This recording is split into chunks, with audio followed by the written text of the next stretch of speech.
A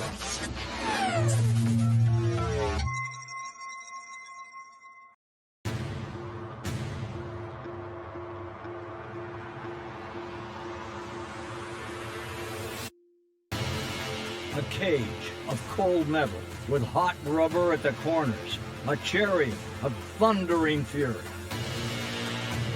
The difference between you and your rivals isn't just the war paint traded in battle, it's more. Refuse to lose.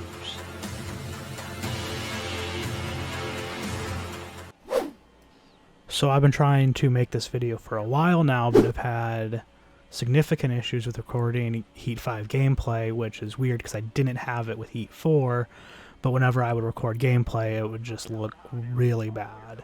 So this is the best I've been able to get it. So this is my thoughts on NASCAR Heat 5 and the future of the Heat series. First of all, new features. There is a custom season schedule, so you can create any custom schedule you want. You can race at tracks that the series doesn't race on, with the exception being the Dirt Series. The Dirt Series only races on the dirt tracks, and you can't take the other series to dirt tracks. There's finally a testing mode, because apparently it took them 5 years to copy practice mode and change the code so it doesn't spawn any AI cars, but it took 4 years to get track maps, so I'm not really surprised.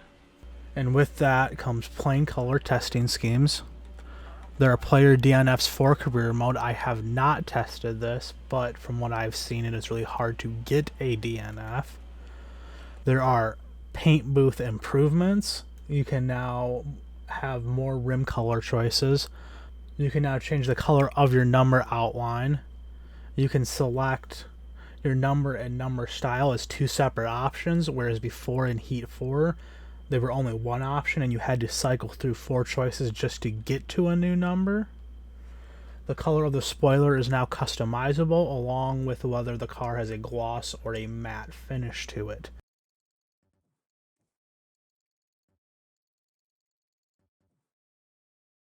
There are 2 new cameras, a roof camera and a farther rear chase camera.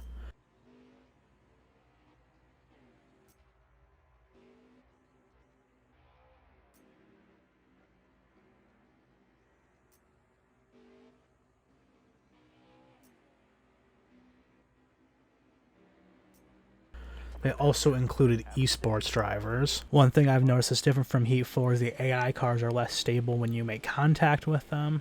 Overall, the game is very similar to Heat 4. The main menu got a redesign, with the options now coming off of the menu and is now mapped to a button. The problem with this is at first you couldn't even access the options with a wheel. 704 has fixed this, and so now I can access the options with my right paddle shifter, because I guess that makes sense. Not sure why they didn't give you the option to remap this button in the settings, since you can with any other button for navigating the menus. Also, this is a small problem, but I think the menu was a poor design choice, because if you're not selected on an item, it can be hard to read, especially if the car in the background is white. This game just lacks new content. A yearly game series like this needs to improve and add new features every year in order to continue to keep people interested and get them to buy the game, and 704 failed at this in my opinion. One thing I don't understand is the Indianapolis road course is missing. I know this is coming in a free update, but they had 10 months of development for Heat 5 and 6 months since the announcement of the Indy road course. They couldn't get the track done and including the game on launch. When you consider the lack of new content, I just don't understand it. So NASCAR is going to run the Daytona road course. It would be nice to see this in the game, but I'd be surprised if 704 included it, because they have a lot of work ahead of them for Heat 6, or whatever they're going to call it.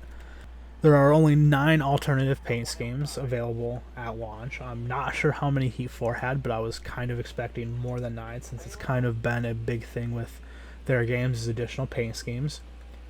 Dale Earnhardt Jr. is in the Xfinity series, Kyle Busch is in the Xfinity and Truck series, and Chase Elliott is also in the Truck series.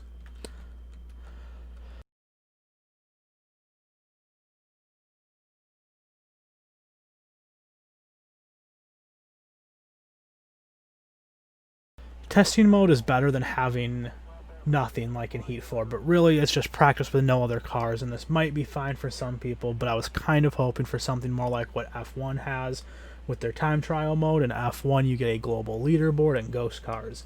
The advantage to having ghost cars is that you can see where you are beating someone or losing time, and it helps you better analyze how you're driving the track. So if you just want a mode for car setups, then this is probably fine. And if you're looking for something to help you get faster, this may not be it. Also, I'm not sure why they left the 1 hour time limit like they have in practice. Well, I don't have much to say about career mode because it's the same career mode. In fact, it's pretty much the same career mode we've had since Heat 3. I think the two main features of the Heat series that people want is online and career mode. And when games from 2003 and 2004 have better career modes than a game in 2020, that's a problem. NASCAR Thunder 2005 and NASCAR 2005 Chase for the Cup had better career modes than Heat 5 in my opinion.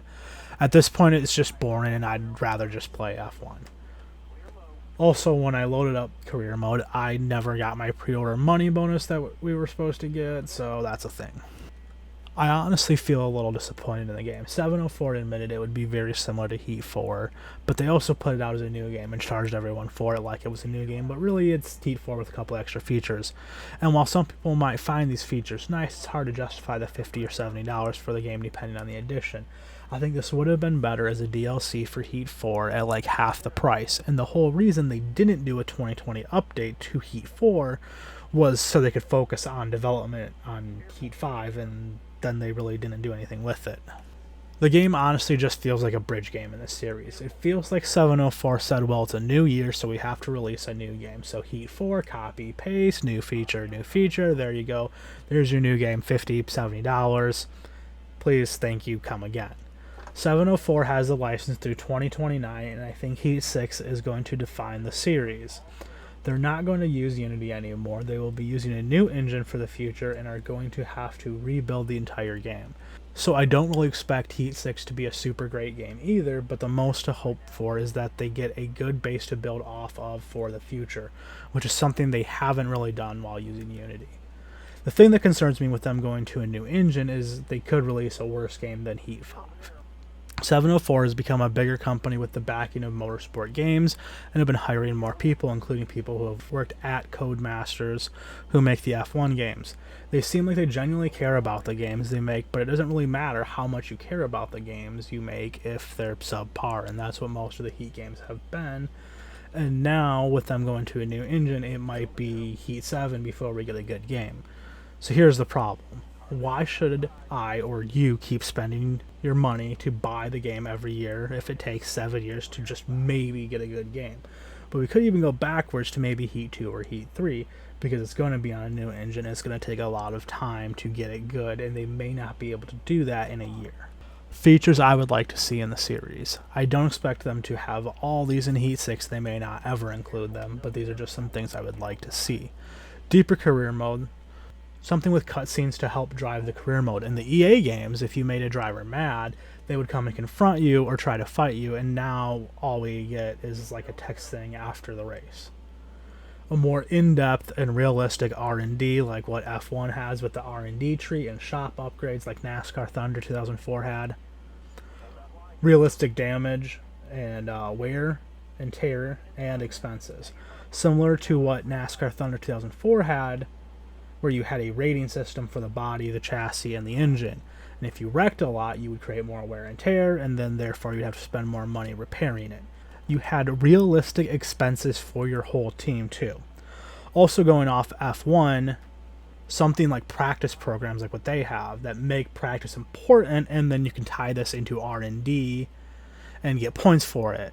And so things that would make sense would be a track acclimatization to like learn the track, learn the different grooves, tire wear, fuel saving.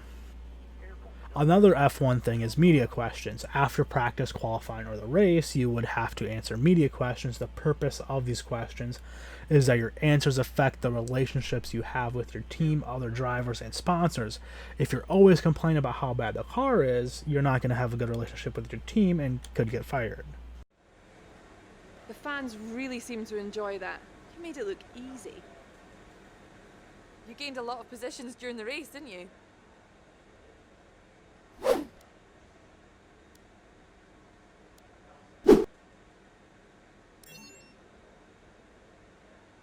You really looked in control of your car out there. Your team must be thrilled.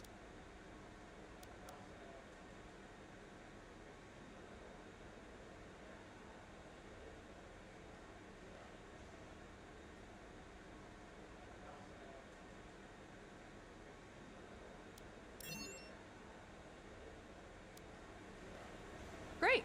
Well, that's everything.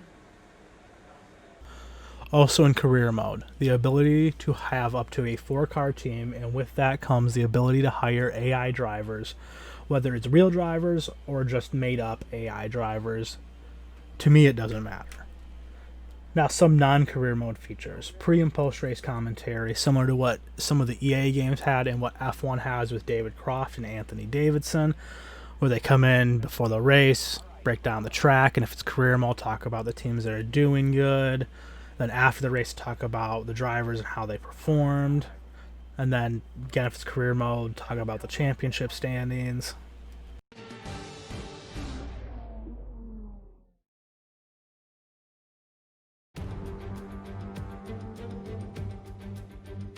All it takes is one look around the crowd to know it's finally race day.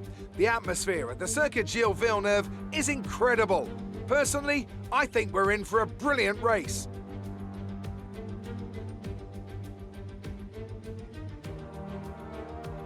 We'll be seeing top speeds of around 210 miles an hour here at the Circuit Gilles Villeneuve, with around 2/3 of the lap taken at full throttle.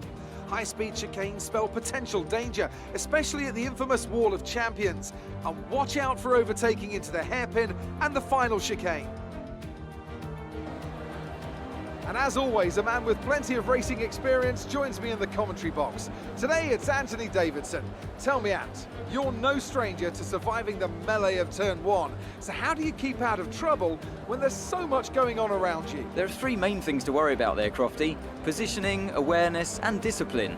First, you have to put your car in a bit of space and make sure you have room to react to what the others are doing. Then you have to watch your mirrors and listen to the sounds around you to get a sense of where everyone is.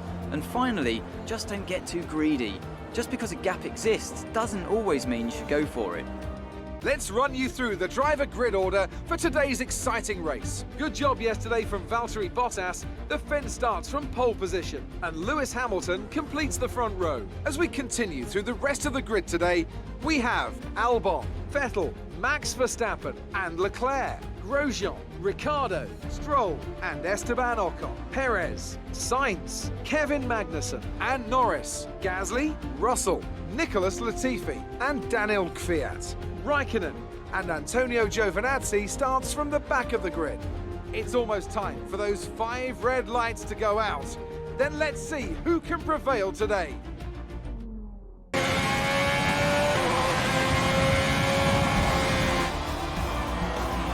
Fantastic. You've won the Grand Prix.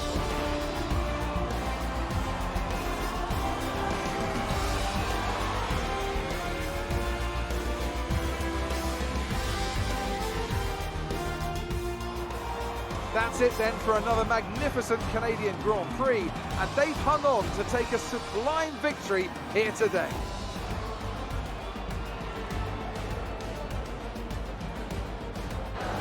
Anthony Davidson, a resounding victory today. What set them apart from the rest? Well, they certainly stood out as a driver with tons of confidence on the track. I think their ability to keep their cool, even during some of the more hectic parts of the race, meant they were able to capitalise on the mistakes of other drivers, giving them the opportunity to make their way to the top spot with ease. Haas are no doubt happy with today's performance, having secured the win this weekend. And our drivers are making their way out for the podium celebrations as we speak.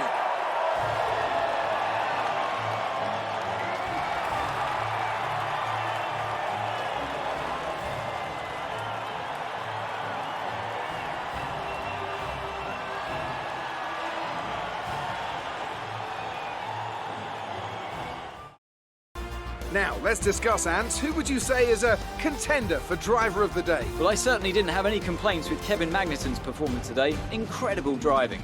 Well, Ant, an end to another fantastic weekend of racing. Thanks to everyone who joined us, and we'll see you for the next one.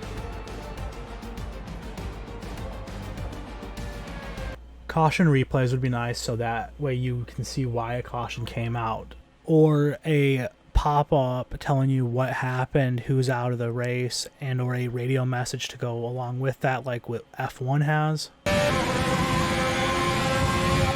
Some information on Kvyat. They are out of the race. The ability to have an option to have manual control on the caution and pace laps would be nice. Also, the ability to manually drive pit road, and then you not only have to slow down to get onto pit road, but you have to maintain that speed or get a penalty. A better paint booth is really needed with more customization options. A customizable digital dash with either preset options or full customization would be nice. Super speedway bodies would be nice to have. And then probably not going to make the cut because they would have to create a whole new physics model, but wet weather road course racing would be nice. And along with that, you can have it rain the night before the race and get a green racetrack and have to deal with more tire wear. The racing line outside of practice. Currently, the racing line is only available during practice, and even in practice, you don't have the option to turn it off if you want. So really just more control over the racing line for how you want to use it or not. An in-race photo and replay mode like the Technic games had. Ability to adjust the camera, specifically the field of view. The addition of the All-Star, Busch Clash, and Dual Races. A trophy case like NASCAR Thunder 2004 had would be a nice simple addition to the game, especially since they already have trophies modeled in the game.